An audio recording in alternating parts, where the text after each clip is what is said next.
9 نوامبر سال 1917 میلادی نیروهای بریتانیا بار اول بر سرزمین فلسطین وارد شدند و این واقعیت سبب شد که قریب تمام غرب شادی کنند و جشن‌ها برپا نمایند، زیرا این اولین وارد شوی آنها بعد از آن بود که فلسطین را صلاح الدین ایوبی آزاد کرده بود. از شدت خرسندی یکی از فرماندهان نزد قبر صلاح الدین ایوبی رفته در پیش آن ایستاد، به قبر نگاه کرده و گفت: ای صلاح الدین بیدار شو، ای صلاح الدین بیدار شو، ما برگشتیم، صلیب پیروز شد. و این واقعه به ما میفهماند که آنچه امروز در این سرزمین روی میدهد چیزی نو نیست، زیرا تاریخ آن پر از جنگ ها و نبردهای دراز بزرگ است. نام فلسطین اصلا نام عربی نیست. اگر امروز لغت عربی را کشید و این کلمه را جستجو کنید هیچگاه آن را نمیابید. پس قصه این سرزمین چیست؟ چرا همیشه جنگ ها در فلسطین رخ میدهد؟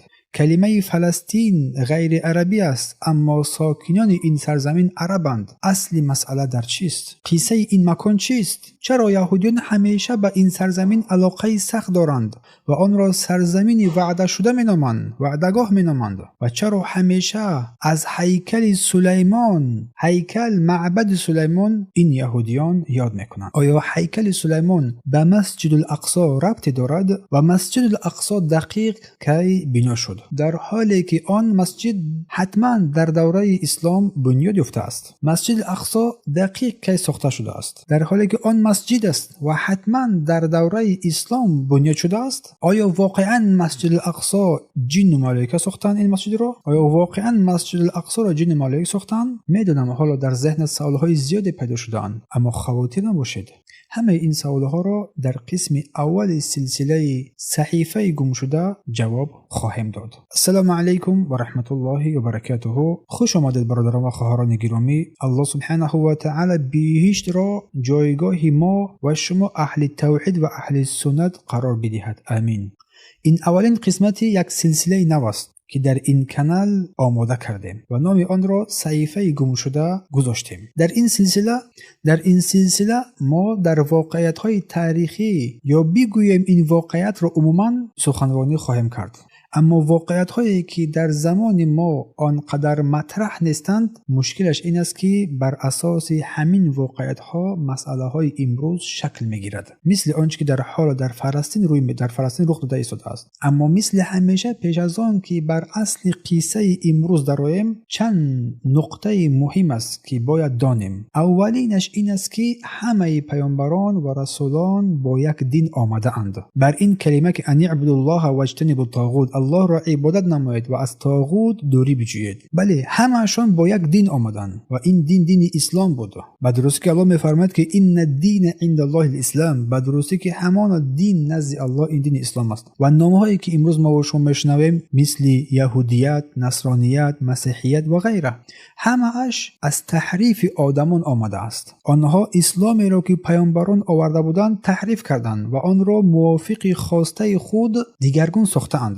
الله سبحانه و تعالی این معنا را در قرآن ذکر کرده به ابراهیم می‌فرماید: ما کان ابراهیم یهودی ولا نصرانی ولکن کان حنیفا مسلما و ما کان من المشرکین. ابراهیم نه یهودی بود و نه نصرانی بود، بلکه حنیف بود و مسلمان بود و از مشرکان نبود. یعنی اسلام یگانه دین همه پیامبراست، اما با شریعت‌ها و تکلیف‌های گوناگون وابسته بر امت و پیامبران و پیروانی که داشتند بنا شده است و پیامبران به سوی آنها با این شریعت‌ها فرستاده شده‌اند. و الله سبحانه و تعالی پیامبران را با قوم‌های گوناگون فرستانید. این پیامبر مسئول دعوت خود بود. این همچنین با پیامبر الله سبحانه و تعالی اسرائیل که او یعقوب علیه السلام است دخل دارد، چون که در قرآن ذکر شده است و ابراهیم علیه السلام این دین را به فرزندانش وصیت کرد و یعقوب نیز وصیت کرده گفت: ای پسرانم، الله برای شما دین را برگزیده است، پس جز در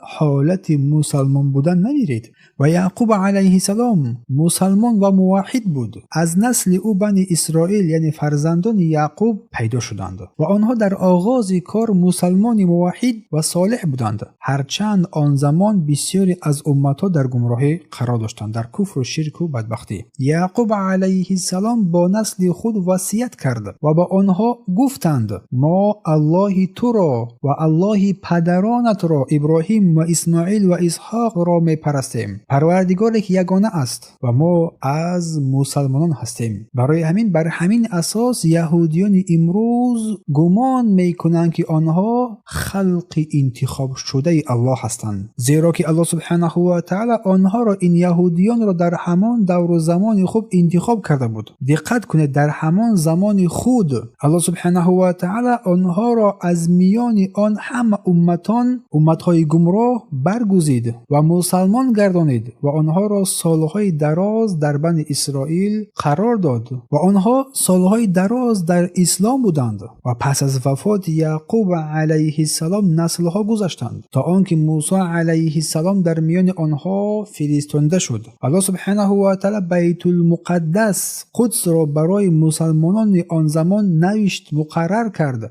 یعنی پیروان موسی علیه السلام بر آنها، چنانکه الله سبحانه و تعالی می‌فرماید: ای قوم من، بر سرزمین مقدسی که موسی میگوید ای قوم من، بر سرزمین مقدسی که الله آن را برای شما مقرر کرده است درآیید و پشت هم نگردانید که از زیانکاران قرار میگیرید. و آنها با یوشع ابن نون وارد بیت المقدس شدند و آن را بعداً به عصیان، به شرک، ترک فرمانهای الله سبحانه و تعالی، حتی کفر آمیخته کردند. گناهان و حرامهای زیادی را انجام دادند تا آنجایی که الله سبحانه و تعالی در میانشان پیامبران زیادی را فرستاد، ولی هر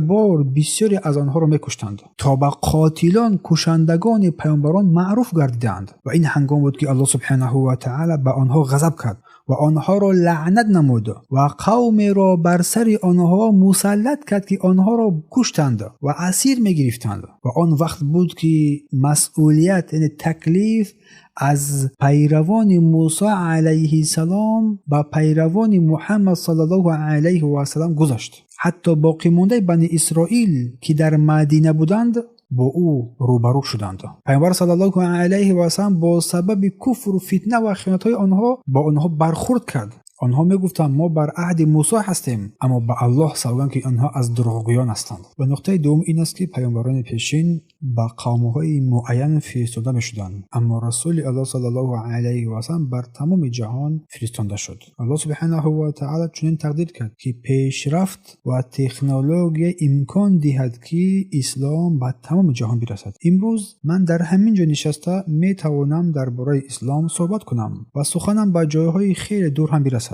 چیزی که در تاریخ بشر پیشتر چنین نبود. پس پیامبران پیش با قوم‌ها، شهر و قبیله‌های معین دعوت می‌شدند تا آنها را به عبادت الله سبحانه و تعالی و اسلام فرا بخوانند. با این وجود بعضن آدمان قوم‌های همسایه یا دیگر نیز توسط آن پیامبران مسلمان می‌شدند، هرچند آن پیامبر مخصوص برای آنها فرستاده نشده بود.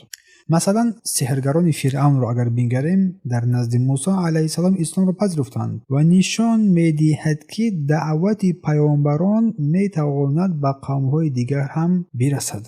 دین نزد الله این دین اسلام است. این الدین عند الله الاسلام. به درستی که دینی برگزیده در نزد الله سبحانه و تعالی این دین اسلام است. این تسلیم شدن به الله سبحانه و تعالی با توحید، با فرمانهای او سبحانه و تعالی. اما نقطه سوم این است که بعضی از قسمت‌ها هستند که لازم است آنها را پیش از دیدن این نوار ببینی. پس با اجازه الله سبحانه و تعالی آغاز میکنیم تا زیاد طول نکشد. به نام الله بخشنده و بی‌نهایت مهربان. پس از آن که الله سبحانه و تعالی آدم را از بهشت به زمین فرود آورد، فرشتگان همراهش فرود آمدند. از جانب الله سبحانه و تعالی موظف شده بودند که اولین خانه در روی زمین بسازند، یعنی کعبه مشرفه را. در یک روز فرشتگان کعبه را ساختند و به انجام رسانیدند. 40 سال گذشت در حالی که آدم علیه السلام در روی زمین بود. باز فرشتگان فرود آمدند تا بزرگترین مسجد را بعد از مسجد الحرام بسازند، یعنی مسجد الاقصی را. پس فرشتگان اولین کسی بودند که مسجد الحرام و مسجد الاقصی را بنا کردند، چون که در تاریخ این ذکر رو یادآور شده است.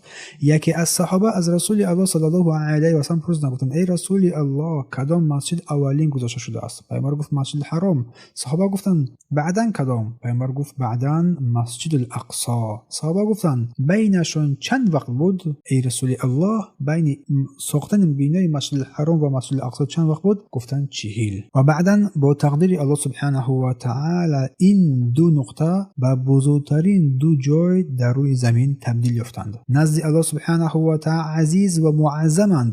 فرشتگان آنها را ساخته بودند، اما با شکل و طرز دیگر، نه با این شکلی که امروز میبینیم. کعبه راست کنجا مستطیل بود، اما بیت المقدس باشد الله بهتر میدوند که چگونه شکل داشت. اما در نزد من آن مسجد خیلی کلان و عظیمی بود، زیرا میدانی که امروز همچون مسجد الاقصی میبینیم بسیار بزرگ و وسیع است.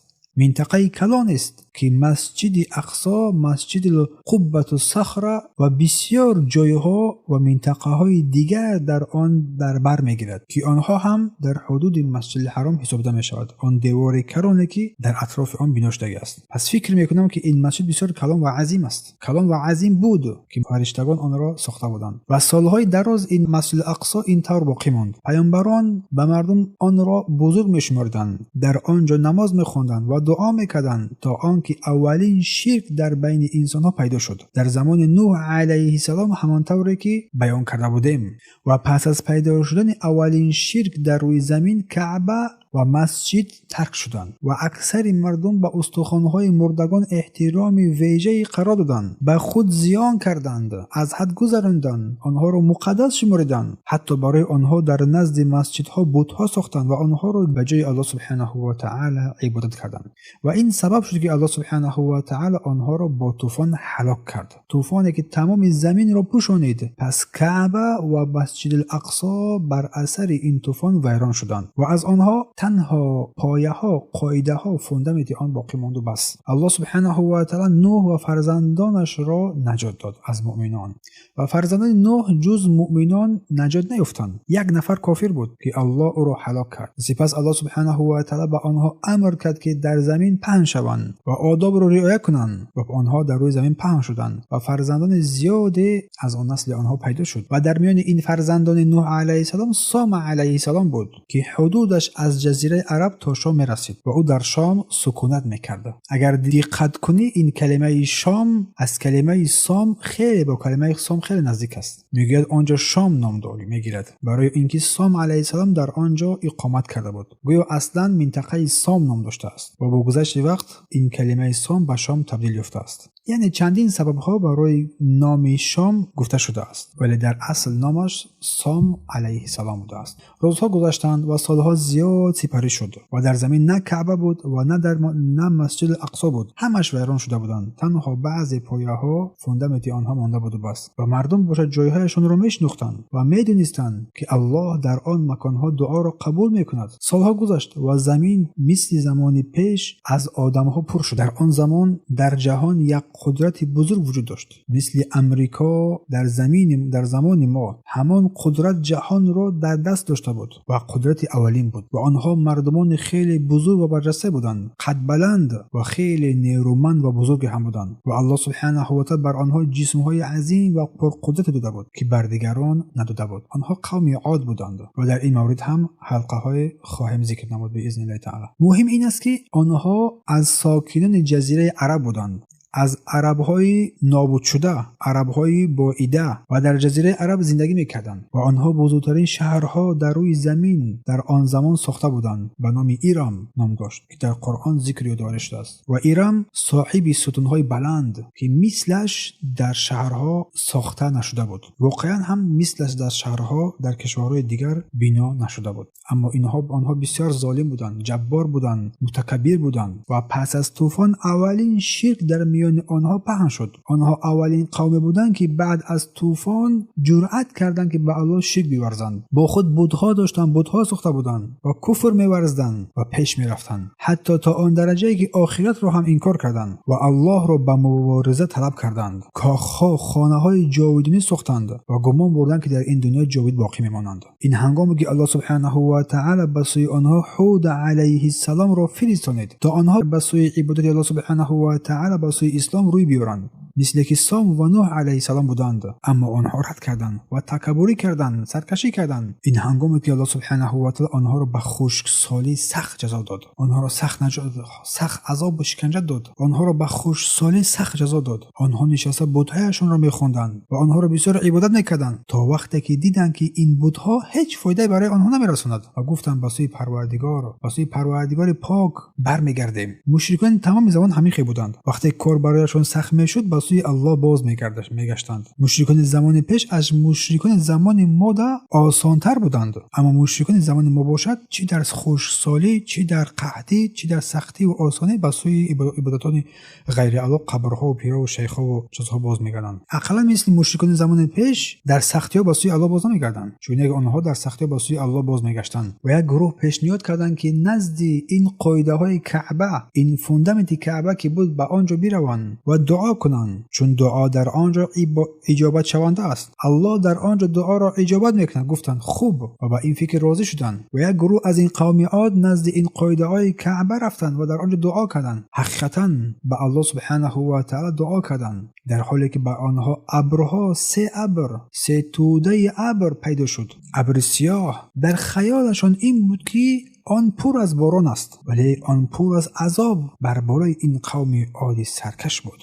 و یک منادی ندا کننده ندا کرد که این عذاب بر قوم شما هست. این وقت بود که آنها ترسیدند، در دهشت افتادند، ترسی بسیار سخت و سوی الله بازگشتند، شرک را ترک کردند و بر رساله هود علیه السلام ایمان آوردند. پس قرار کردند که حتی با ایرم هم برنگردند با آن شهرهای خود و در مکه بمانند. با این سبب آن عذابی که به قومشان رسید به اینها نرسد و در این هنگام آنها بین منطقه‌ای که بین مکه و شام قرار دارد ساکن گرفتند که امروز العلا نام دارد و در آنجا باقی ماندند غیر از یک مرد از آنها که نامش کنعان ابن عملیک بود. پس به این نام کنیم، کنعان ابن عملیک، چون این نام کنعان برای این قصه امروز مهم است. و این مرد قرار گذاشت که تمام جزیره عرب بیرون شود و به سوی شام رود، مخصوصاً با این قاعده های مسجد الاقصی که امروز آن را فلسطین میگویند در آنجا بماند. این کنعان در آنجا با اهل و مالش ماند و نزد قاعده های مسجد الاقصی الله سبحانه و تعالی را عبادت میکرد تا اینکه وفات کرد. و از نسل همین مرد عرب اولین ساکنان آن در منطقه پیدا شد که آنها را کنعانیان میگویند. عملیق نامیده‌اند نسبت به کنعان و آن سرزمین با اولین نامش سرزمین کنعان نام گرفت نسبت به همان مرد. و این عملیق در سرزمین کنعان زندگی و عمر بسر بردند که خویشان آنها از باقی مانده از قوم عاد در منطقه بین مکه و سرزمین کنعان سکونت گرفته بودند که آنها بعداً به قوم صالح معروف شدند، یعنی قوم ثمود، که آنها خیلی پرقوت و سختگیر بودند، چنانکه سنگ را می‌کفتند و در کوه‌ها خانه می‌ساختند، کوه‌ها را می‌تراشیدند، در کوه‌ها قصرها بنا می‌کردند. اما بعد از همه این نعمت‌هایی که الله بر آنها داده بود کفر ورزیدند و الله سبحانه و تعالی بعد کفرشان آنها را با این صیحه با آواز دهشتناک عذاب کرد. بعد از آن که شطور الله سبحانه و تعالی را کشتند که همه این در قصه ثمود ذکر خواهد شد. پس حالا از این نقطه تصویر برای ما روشن می شود که قوم عاد در ایران بود و بعد نسل آنها به دو منطقه کوچیدند، منطقه العلا و فلسطین که آن وقت سرزمین کنعان نامیده می شد. و دیگر از این قوم عاد کسی دیگر جز همین عملیق که در سرزمین کنعان زندگی میکردند در کسی دیگر باقی نمانده و جزیره عرب در آن زمان دیگر خالی شد. حتی وادی مکه که قاعده های کعبه در آن بود هم خالی ماند، کسی در آن نبود. همه مردم در اطراف این دو تمدن جمع شده بودند که با هم نزدیک بودند. سرزمین کنعان و سرزمین بابل که پهلوی کنعان بود، در پهلوی کنعان قرار گرفت که امروز آن را عراق می‌نامند، که آنها در آن زمان از همه بزرگترین بودند. اما یک نقصان اساسی در سرزمین کنعان این بود که دوره‌های خشکسالی سخت داشت و همین سبب شد که بعضی کنعانیان عملیق از آنجا بیرون شدند و مهاجرت کردند. بعضی به سرزمین بابل رفتند، بعضی به مصر رفتند. گفتم قسمی از عملیق به مصر رفتند و میگه که آنها همانهایی بودند که اهرام‌ها را ساختند و آنها خیلی کلانجوسته و پرقوت بودند، مثل اجدادانشان ثمود و عاد. حتی گفتم میشود که قدی هر یک از آنها 15 متر بود و میگویند که آنها اهرام‌های بزرگ و دیده شونده را ساختند. به هر حال کاری به آنها نداریم. بعضی عملیق بیرون شده به مکه مهاجرت کردند. وادی مکه بعد سالهای دراز خالی ماند. این عملیق اولین کسانی بودند که آن زمان مکه را مسکن کردند، اما وقتی رسیدند حیران شدند. وادی مکه بسیار سبز و خرم بود. در آن خیر و برکت و آبها پیدا بود. نیکی و برکت الله سبحانه و تعالی را در آن دیدند و مسکن گرفتند. سالها گذشت، نسلها آمدند و عملیق در مکه در سرزمین کنعان نزد بیت المقدس زندگی میکردند تا آنکه سالها گذشت و شیطان آنها را فریب داد. در میانشان شرک و کفر پنهان شد. بت پرستی و پرستش مردگان اوج گرفت. حتی گفته شده است که آنها معبود داشتند که معبود صلح نام داشت. مشکل این بود که آنها در دو سرزمین مقدس زندگی میکردند. سرزمین کنعان نزد مسجد الاقصی و وادی مکه نزد خانه الله مسجد الحرام. همان زمان که شرک در آنجا پهن شد، الله سبحانه و تعالی از آنها نعمتی را که برای آن آمده اند گرفت. آن وادی به خشکسالی سخت دچار شد. باران از آسمان قطع شد. زمین به حد خشک شد که از خشکسالی سرزمین کنعان هم بدتر قرار گرفت. سرزمینی شد که در آن هیچ حیاتی نیست، چون که الله سبحانه و تعالی فرموده است وادی که کشت و کار ندارد، وادی به آب و به علف قحط زده شده. پس آنها از مکه همراه با شریکانشان کوچ بستند، به سرزمین یمن پهن شدند. مکه باز مثل پیش خالی شد. وادی خالی و قحط زده گردید و این وادی مکه همین خیل خالی و قحط زده قرار گرفت تا آنکه ابراهیم علیه السلام با آن وارد شد با همسرش هاجر و پسرش اسماعیل علیهم السلام و آنها را در آنجا تنها گذاشت در همان وادی خشک و بی‌بوته. بعد ابراهیم علیه السلام دستانش را برداشت و به الله سبحانه و تعالی دعا کرده گفت پروردگارا، من بعضی از فرزندان خود را در وادی که خشک سال است که هیچ زار ندارد نزد خانه تو قرار دادم تا نماز برپا دارند. پس های گروهی از مردم را به سوی آنها مائل گردان و آنها را از میوه ها روزی ده، شاید از جمله شکرگزاران باشند. پس از این دعا ابراهیم علیه السلام برخاست و ساره را که همسر اولش که فرزندی نآورده بود گرفت و به سرزمین کنعان سفر کرد تا رسالت و وظیفه بزرگی را که الله سبحانه و تعالی بر دوش او گذاشته بود ادامه دهد. زیرا الله سبحانه و تعالی ابراهیم را مسئول دو منطقه مهمترین و بزرگترین در روی زمین قرار داده بود و او را موظف کرده بود مسجد الحرام و مسجد الاقصی را دوباره بنا کند بعد از آنکه طوفان نوح همه را ویران کرده بود. پس ابراهیم علیه السلام در آنجا عملیق آن قوم را به سوی دین الله سبحانه و تعالی دعوت کرد و غیر از این او مسئول بینای مسجد الاقصی هم بود و حال هم هاجر با اسماعیل در همان وادی به آب قرار داشت، از آنها خبری نبود. اما بعد از مدت ابراهیم علیه السلام به مکه برگشت، ولی در این هنگام حیرت انگیز آن بود که همین که رسید دید الله سبحانه و تعالی دعایش را قبول کرده است. وادی پر از آب و درخت شده است و با هاجر و اسماعیل یک قبیله پر همراه شده است، قبیله جرحوم، و قصه اینها را در سیرت پیامبر ذکر کرده بودیم. از همین وقت ابراهیم علیه السلام بین مسجد الاقصی و کعبه رفت و آمد میکرد تا هر دوی آنها را بنا کرد و این حالت یک منظره مانده است که ما را به سفر اسراء و معراج یادرس میکند. پس ابراهیم کعبه را همراه اسماعیل ساخت و مسجد الاقصی را همراه مسلمانان عرب کنعانی در سرزمین کنعان ساخت. اما وقتی ساختمان کعبه را با اسماعیل انجام داد، در روبروی آن ایستادند و دستایشان را برداشتند و الله را دعا کردند، دعای بسیار بزرگ. اگر همین دعا نمی بود ما امروز بت‌ها را می‌پرستیدیم. ابراهیم علیه السلام به الله دعا کرد و گفت پروردگارا، در میان آنها مردم این سرزمین پیامبری از خودشون بفرست که آیات‌ها را بر آنها بخوانند و بر آنها کتاب و حکمت بیاموزند و آنها را پاک گردان. براستی که تو عظیم و با حکمت هستی. و او ابراهیم علیه السلام از الله سبحانه و تعالی می‌خواست که در این منطقه یعنی مکه پیامبر بفرستد که به مردم دین آنها را بیاموزاند. و شما می‌دونید که آن پیامبر کیست. حالا قصه اش نزد شما میآید. پس ابراهیم علیه السلام در سرزمین کنعان ساکن شد و پسرش اسماعیل در مکه ساکن شد که قصه پیامبر صلی الله علیه و سلم مختصر آن را برای شما در 11 یا که 12 درس بیان کردیم. به سوی آن باز بگردید. وظیفه هر دو ابراهیم و اسماعیل این بود که مردم را به دین الله سبحانه و تعالی دعوت کنند. ابراهیم علیه السلام همیشه از الله میخواست که به او از همسرش سارا فرزند دهد و همان سارا تا آن وقت برای او فرزند نآورده بود. آرزوی ابراهیم علیه السلام پیش از وفات همین بود، از همین همسر پسری داشته باشد. و یکی از سببها این بود که آن فرزند دعوت ابراهیم علیه السلام را به سرزمین کنعان ادامه بدهد و مردم را با عبادت الله سبحانه و تعالی به عبادت یگانه او دعوت کند.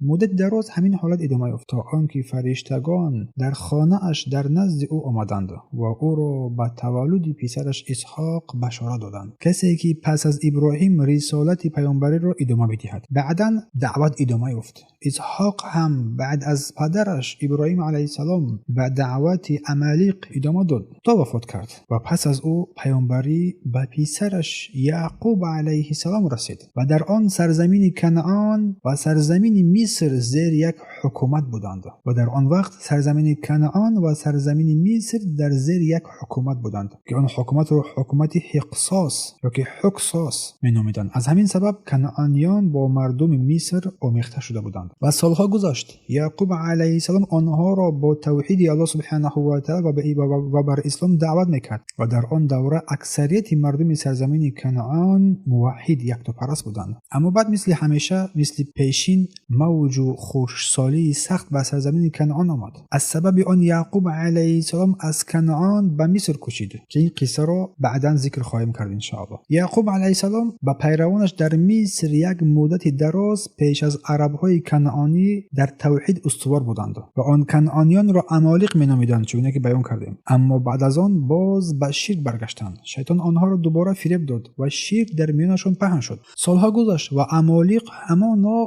بر شرک ماندند. سپس حکومت حقصاص از بین رفت و حکومت فرعونها به مصر قرار گرفت. آن وقت از یعقوب علیه السلام نسل بزرگ پیدا شده بود که این را بنی اسرائیل می‌نامیدند. اولین جای اقامت آنها در مصر بود. آنها در مصر زندگی می‌کردند.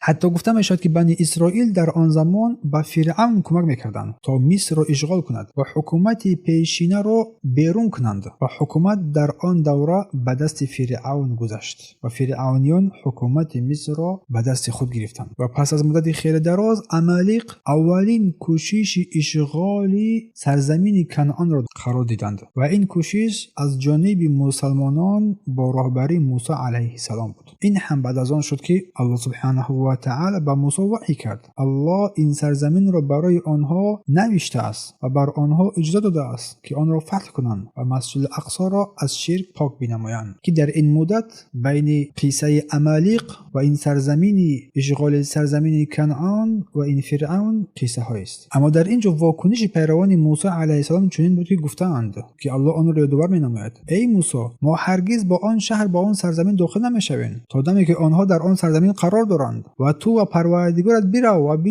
جنگ بکنید و ما همینجا نشسته میمونیم. گفتند این هنگامی که الله سبحانه و تعالی بر آنها خشم گرفت و بر آنها حکم کرد که 40 سال در تیه در سرگردانی باشند، در بیابان سینا سرگردان بمانند. هر باری که میخواستند با آن بیابان بیرون شوند نمیتوانستند. و در آن مدت موسی علیه السلام از دنیا درگذشت، وفات کرد. یک نسل پورا گذشت و پس از موسی جاینشینش یوشع ابن نون آمد که با او یک نسل تماما دیگری آمد با ایمان بیشتر و قویتر از پیشینیان. و این بود که سرزمین کنعان فتح کرده شد. مسجد الاقصی از شرک پاک کرده شد. پس اسلام با توحید در آن سرزمین کنعان بازگشت. مسجد الاقصی را از شرک پاکیزه نمودند. پس اسلام با توحید به سرزمین کنعان بازگشت. و بعدش کنعانیان در سرزمین کنعان ضعیف و زیردست شدند، زیرا آنها دین خود را ترک کردند و به شرک و کفر روی آوردند. پس این سرزمین به مسلمانان رسید. یوشع ابن نون بعد از آن که دولت او 100 سال برپا بود وفات کرد. پس از او نسل ضعیف آمد با ایمان ضعیف، چنان که ابن خلدون این را ذکر یادآوری کردند. روزهای سخت مردان قوی به وجود می آورد. مردان قوی آسایش و ناز و نعمت می سازند. آسایش و ناز و نعمت مردان ضعیف به وجود می آورد. مردان ضعیف روزهای سخت می آورند، گویا یک دوره بسته باشد. این نسل دنیا را دوست می داشت، با آن دلبستگی سخت داشت. شهوات را پیروی کرده از آنها دست نمی کشید. حتی گناهان را مقرری می شماردند. و سنت الهی بر این زمین است. هرگاه ما حکم را با شریعت الله ترک کنیم پراکنده می شویم و الله نیرنگ و کینه ما را در میان خود ما قرار می دهد. واقعا همین چیز با بنی اسرائیل یا مسلمانان بنی اسرائیل رخ داده بود. آنها حکم الله را ترک کردند و تورات را کناره گرفتند. پس الله کینه و دسیسه اشان را بین خود آنها انداخت. دولت یوشع ابن نون پاره پاره شد و قسمت را جدا کردند. جنگ های داخلی سر شد تا اینکه عرب ها و عمالیق به سرزمین خود برگشتند با رهبری جالوت. بله، جالوت عرب بود. او به سرزمین حمله کرد و حکم باز به عرب ها بازگشت، گرچه کافر بودند. اما وقتی آنها حکم الله را ترک کردند قدرت تنها با قوی ترین می رسید.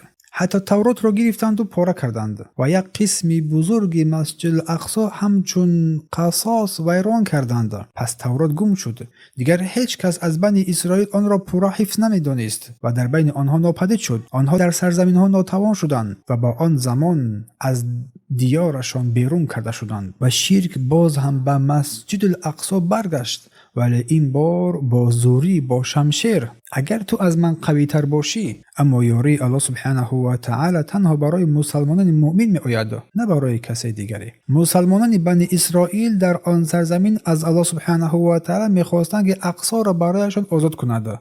منتظر منظره که حالت مسلمانان امروز را به یاد می آورد. دعا می کردند و دعا می کردند ولی دعایشان قبول نمی شد. آنها از الله سبحانه و تعالی می خواستند که عزت آنها را برگرداند و مسجد الاقصی را به آنها بازگرداند، تا آنکه در میانشان یک پیامبر از پیامبران بود اما نامش در قرآن ذکر نشده است. سپس نزد آن پیامبر آمدند و گفتند برای ما پادشاهی تعیین کن تا در راه الله بجنگیم، جنگجویی کنیم. پیامبر بر آنها گفت آیا ممکن است اگر جنگ بر شما فرض گردد جنگ نکنید؟ اگر جنگ برای شما فرض گشت ممکن است که شما از این دست بکشید. یعنی اگر الله سبحانه و تعالی جنگ را بر شما واجب گرداند شاید جنگ نکنید، روی گردان شوید. آنها گفتند چرا در راه الله جنگ نکنیم در حالی که ما را از خانه های ما و فرزندان ما بیرون کردند؟ پس الله متعال دعای آنها را اجابت کرد این هنگام و پادشاهی را با طالوت داد تا آنها با او جنگیدند. ولی آنها اعتراض کردند چرا طالوت؟ چرا بر کسی نمیدهی که سزاوارتر باشد؟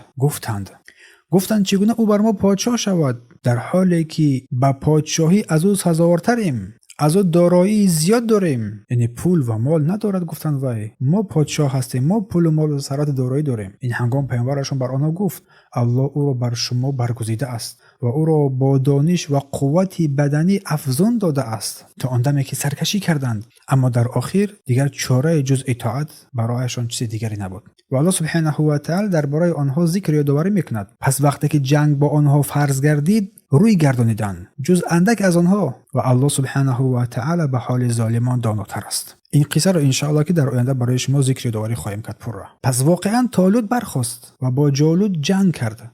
در همین لحظه ها قهرمانی داوود علیه السلام ظاهر شد. او جوان بود، چشمانش کبود و مویش زرد، سبکتر بود. با سنگ، با فلخمون، با این سنگ انداز جالوت رو به قتل رسانید که این جالوت چون یک پیشتر ذکر کردیم از این انسانهای عظیم جثه های عمالق باقی مونده بود، در حالی که داوود با یک سنگ او را کشت تا با مسلمانان بنی اسرائیل نشان بدهد که قوت ایمان است و پیروزی از جانب الله است، نه این قوت جسم و بزرگی و توانایی. پس اگر الله با کسی باشد ممکن است که سنگریغه های خرد یک لشکر بزرگ را هم نابود بسازد. همین طور هم شد. این سنگ های خرد داوود علیه السلام یک لشکر جالود عقیم نشینی کرد. آنها عرب های عمالق در شرک بودند و مجهز با پیشترین یراق‌های زمانوی خود مجهز بودند. اما اگر شما ای بندگان الله را یاری بدهید، او شما را هم یاری خواهد کرد.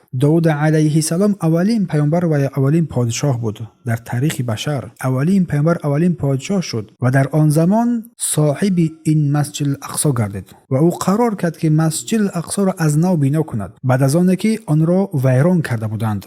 اما داوود علیه السلام پیش از انجام ساختمان وفات کرد و پس از او وظیفه را سلیمان علیه السلام به عهده خود گرفت. سلیمان علیه السلام یک قصه الهیده میخواهد و داوود علیه السلام یک قصه های الهیده میخواهند. الله سبحانه و تعالی با این سلیمان علیه السلام یک پادشاهی بسیار بزرگ داده بود و در یک روز، در یک شب، سلیمان علیه السلام دستانش را به سوی الله برداشته و گفت: پروردگارا، مرا بیامرز و بر من پادشاهی عطا کن که پس از من برای هیچ کسی سزاوار نباشد، به درستی که تو بسیار بخشنده و مهربان هستی. الله متعال میفرماید: پس ما باد را برای او سلیمان علیه السلام مسخر گردانیدیم، اطاعت پذیر گردانیدیم که با فرمان او نرمانه هر جا که میخواست جاری میشد و نیز شیطانها را، هر بیناکاران را و غواص را و دیگران را هم که در زنجیرها بسته بودند. این عطای ماست. الله میگوید: پس به هر کی خواهی بده و نگاه دار به حساب.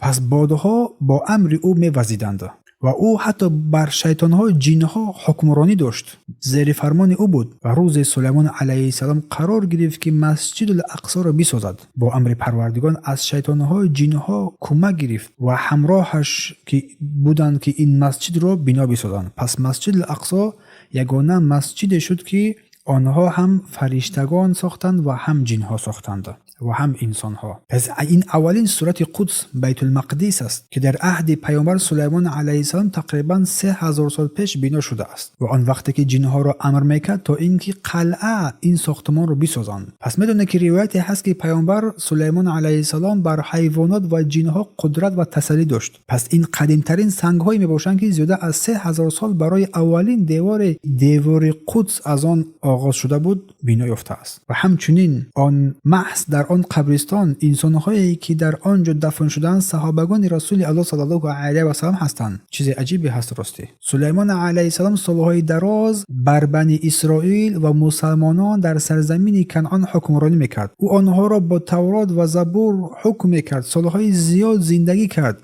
تا اینکه سلیمان علیه السلام وفات کرد و در سن جوانی فوتید.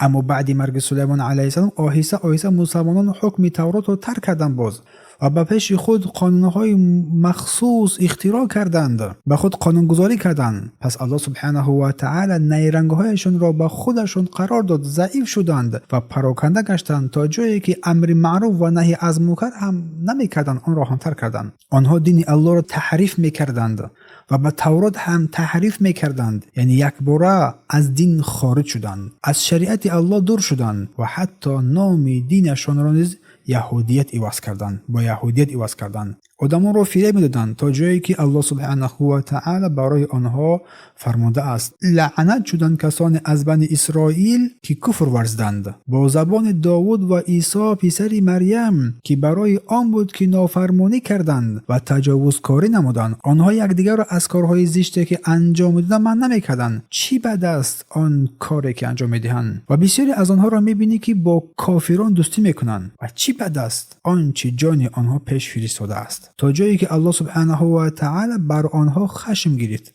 و بر عذاب جاودان آنها گرفتار شدند.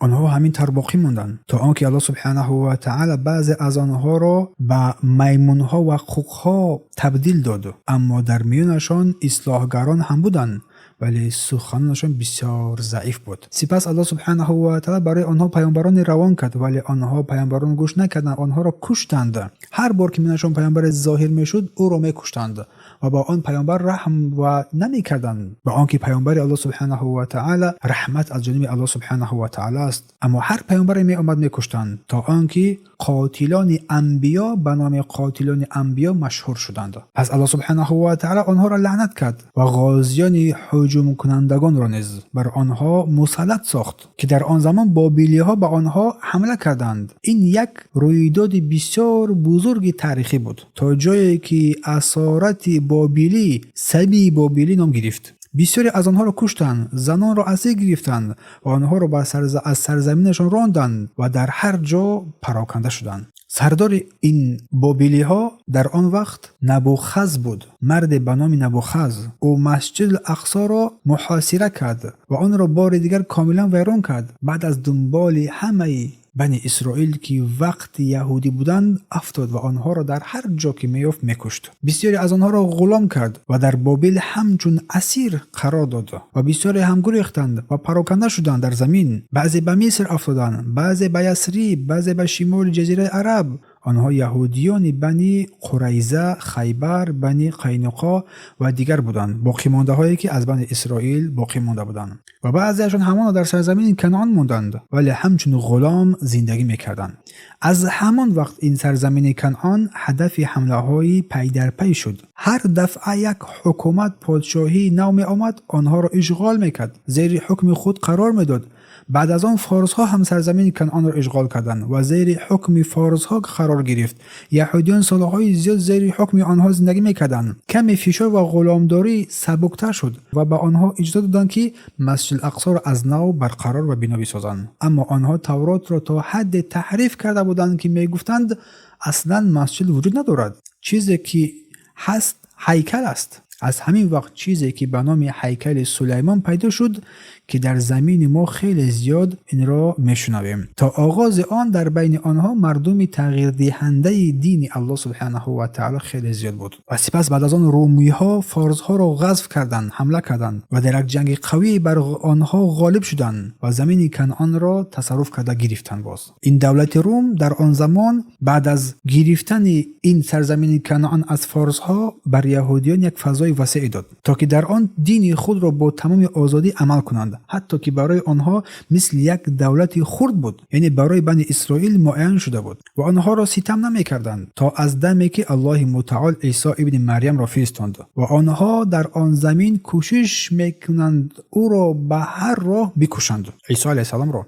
او را تنگ کردند، دروغ گفتند، او را ترک کردند، حتی حکومت رومی ها را حفظ کردند و تا آن درجه که او را خواستند بکشند و گمان بودند که او را کشتند. در آن زمان این حکومت روم گفت این مرد باید او را بکشیم. حکم کردند که او را به قتل برسانند، ولی الله متعال او را پیش از آن که حکومت او را ببرد به آسمان برد. پیش از آن که این یهودیان او را بکشند الله او را به آسمان برد و پیش از آن که به آسمان برداشته شود حواریان را از اطراف خود آگاه کرد و گفت که او را الله دوباره به زمین برمیگرداند و زمین را حکمرانی میکند و پس از او پیامبر به نام احمد می آید بعد برداشتن به سوی آسمان. سپس بعد این خبرها الله سبحانه و تعالی عیسی ابن مریم را به آسمان برداشت و پس از آن برای یهودیان از جانب این دولت روم فشار داده شد. هیکل آنها را ویران کردند و آنها را از سرزمین ها راندند، بعداً پهن شدند. از آن زمان با این زمان، از این زمان با آن زمان برای آنها هیچ دولتی برقرار نبود. هر جا میگشتند. بنی اسرائیل از سرزمین کنعان راندند. دولت روم شام را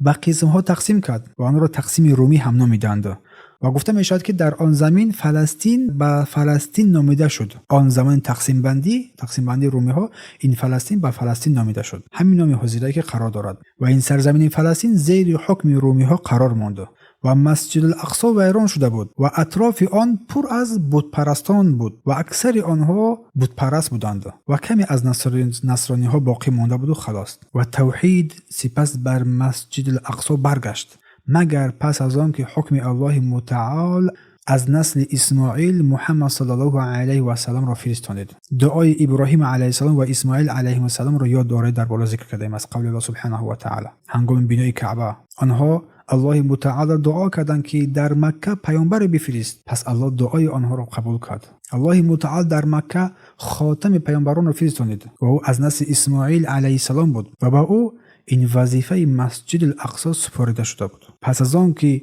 مسجد الحرام به مسجد الاقصی اسرا کرده بود، از مسجد الحرام به مسجد الاقصی اسرا کرد، با همه پیامبران در آنجا ملاقات کرد، با آنها نماز خواند برای همه خلق و ملت ها، همه پیامبران. و پس از سالهای طولانی این زمین، این مسجد الاقصی، این فلسطین دوباره بر مسلمانان برگردانده شد. پس از عصرهای طولانی الله متعال برای عرب ها مقرر کرد که به سرزمین خود باز بگردند، نه برای برگرداندن زمین خود، بلکه برای آزاد کردن آن از شرک و ظلم رومی ها و برگرداندن توحید در آن سرزمین ها. پس در آن زمین اولین نقشه مسلمانان برای غزوه حکم روم به تازه کردن مسجد الاقصی از شرک پیدا شد. اما این دفعه به دست خاتم پیامبران صلی الله علیه و سلم.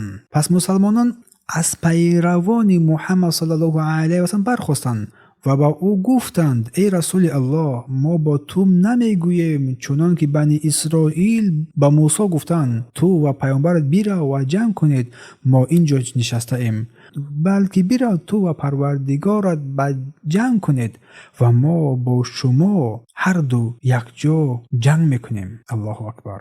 و اگر شما روی گردان شوید، الله قوم دیگری را عوض میکند که مثل شما نباشند. برای همین یهودیان مسلمانان را بد میبینند، بد میدانند و عرب ها را نیز بسیار بد میبینند. اگر در دستشان باشند آنها را نابود میکنند. و همچنین یک کینه پنهانی دارند در دل خود قرار دارد. رسول الله صلی الله علیه و سلم میگوید بیا بیرون رویم.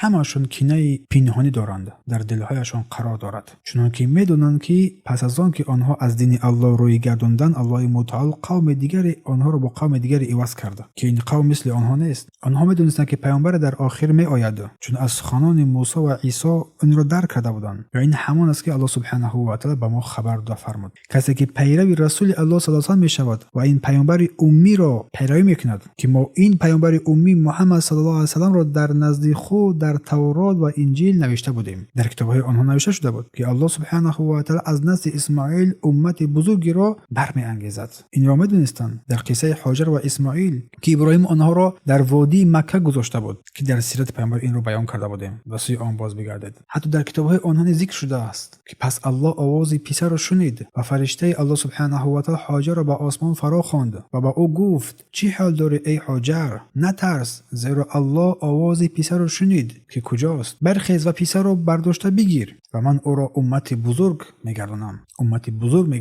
یعنی در کتاب‌های آنها نوشته شده است که اسماعیل از او یک امت بزرگ خواهد برآمد، خود امت بزرگ خواهد بود. واقعا از اسماعیل علیه السلام پیامبر امی محمد صلی الله علیه و سلم برانگیخته شد، در حالی که نوشتن و خواندن را نمیتوانست، در حالی که این در کتاب آنها در سفری، بلکه این در کتاب آنها نوشته شده بود. و میگویند کتاب را با دست کسی میدید که خواندن را نمیتواند و این ملائک بر او میگوید که بخوان، میگه من خواندن را نمیتوانم. پس همه میدونن که این مرد کی است. واقعا این مرد است که در غار حرا الله بر او وحی را نازل کرده. این در کتاب آنها وجود داشت، در حالی که به سوی پیامبر هنگامی که وحی آمد گفت من خواندن را نمیتونم، پس گفت بخوان، گفت خواندن را نمیتوانم، بخوان، خواندن را نمیتوانم. پس آنها حق را، این یهود حق را واقعا میدونستند و میدونستند که پیامبر که آخر زمان میآید کیست و صفاتش چیست و این پیامبر برای همه ملت ها رس و روان کرده می شود. اما آنها آرزو میکردند که این پیامبر از آنها باشد، نه از کسی دیگری، نه از عرب. وقتی که از غیر ملت آنها آمد، درها این پیامبر را رد کردند، چون کینه پیشتره نسبت عرب داشتند.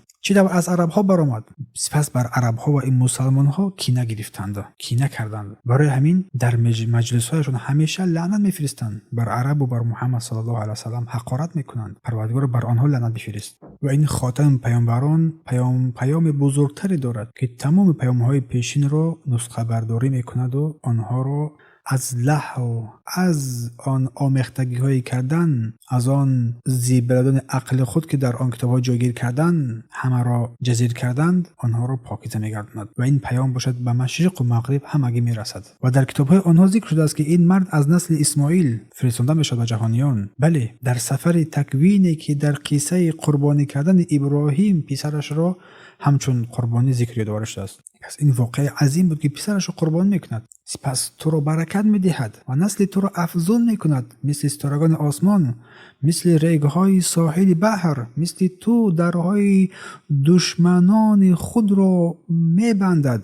اما الله متعال از کینه و بدبینی آنها مسلمانان را آگاه کرد و فرمود که لتجدن اشد الناس عداوة للذین آمنوا اليهود والذین اشركوا. یعنی شما حتما میابید که سختترین دشمنان شما کسانی هستند که ایمان آوردند، یهودیان و مشرکان هستند. یعنی شما حتما میابید که سختترین دشمنان شما کسانی هستند که از یهودیان و مشرکان هستند. در اولین که آنها حقیقت کینه و حقد شدید رو نشان دادن که همون فهمیدن که همون گونه‌ای که پیامبر آمده است، کوشش ها و تلاش های زیاد کردن برای قتل پیامبر صلی الله علیه و سلم. خیلی زیاد تلاش های کردن تا اینکه رسول الله صلی الله علیه و سلم به قتل برسونن و اکثر کوشش های قتل پیامبر صلی الله علیه و سلم از جانب آنها، از بنی اسرائیل بود که از جزیره عرب مهاجرت کرده بودند که همان آنها قاتلان پیامبر خود هستند. آنها کوشش کردند که پیامبر صلی الله علیه و سلم را کشتن آن را ادامه بدهند، اما الله سبحانه و تعالی رسول الله صلی الله علیه و سلم را حفظ کرد. والله یعصمک من الناس. الله تو را از مردم، از این فریفته مردم، از این دسیسه های آنها حفظ می نماید. الله پیامبر را از ضرر و غدر این خبیث ها حفظ حمایت کرد. کوشش کردند که او صلی الله علیه و سلم را جدا کنند و زهر دادند. همه این برای آن که او پیامبر را که پیامبر آخر زمان از ازمان است، او را به قتل برسانند. پیامبری که برای همه ملت ها فرستاده شد، از عرب ها برآمد، واقعا از نسل اسماعیل که آنها آرزو می‌کردند که از خود آنها باشد و جنگ های زیادی بین روم و مسلمانان روی داد. از جمله جنگ معته که قبلا ذکر کرده بودیم در سیرت. اما آخرینش جنگ تبوک بود که رسول الله صلی الله علیه و سلم خود با حالت بیماری بیرون شده بودند و در آخر عمرش رسول الله صلی الله علیه و سلم به سوی مسجد الاقصی رفت. اما پیامبر صلی الله علیه و سلم پیش از آزاد کردن مسجد الاقصی وفات کردند. و چون که موسی علیه السلام خلیفه او یعقوب ابن نون و چون که موسی علیه السلام را خلیفه او یعقوب ابن نون یشع اطاعت کرد و مسجد الاقصی را آزاد کرد، پس از محمد صلی الله علیه و سلم خلیفه او عمر ابن خطاب آمد و مسجد الاقصی را آزاد کرد. کلیدها را به دست خود گرفت و اهل عرب دوباره به آن وارد شدند چون که در اول بودند. اما با دین اسلام که از همه نسل‌ها مهمتر بود، از همه نسل‌ها و نسب‌ها مهمتر و بزرگتر بود و کلیدهای مسجد الاقصی را گرفت و مسجد الاقصی را از نو ساخت و پس از آن مسجد القبة الصخره را ساختند که تا حال بنایش در آنجا استوار است. آن را خلیفه عبدالملک ابن مروان ساخت و از آن و مسجد الاقصی میزان قوت ایمان امت اسلامی بعد از ضعف قرار گرفت و سپس باز هم به سوی ضعف رفتن گرفت و سپس این مسجد الاقصی یک میزان قوت ایمان امت اسلامی و ضعف آن گردید و مسجد الاقصی زیاده از یک بار اشغال شد و برای مسلمانان دوباره برگردانده شد، در نمایشی که ما را به دوره بنی اسرائیل یادرس میکند. و این تصدیق سخنان رسول الله صلی الله علیه و سلم نیز بودند. گفتند حتما سنت های کسانی که پیش از شما بودند را پیروی میکنید، مثل تیر به تیر. پس این زمین تا امروز یک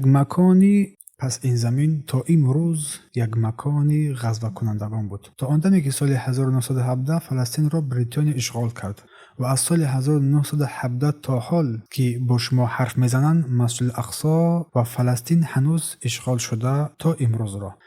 اینجا به آخر اولین قسمه سلسله صحیفه گم شده رسیدیم. اگر نظرهای نو برای قسمهای آینده داشته باشید، امیدوارم در پایین در کامنت بنویسید. و در آخر به شما میگویم که برادران اهل غزه و فلسطین را در دعای ما فراموش نکنیم. سبحانك اللهم و بحمدک اشهد ان لا اله الا انت استغفرک و اتوب الیک. تا دیدار شما را پزمان میشوم. السلام علیکم و رحمت الله و برکاته.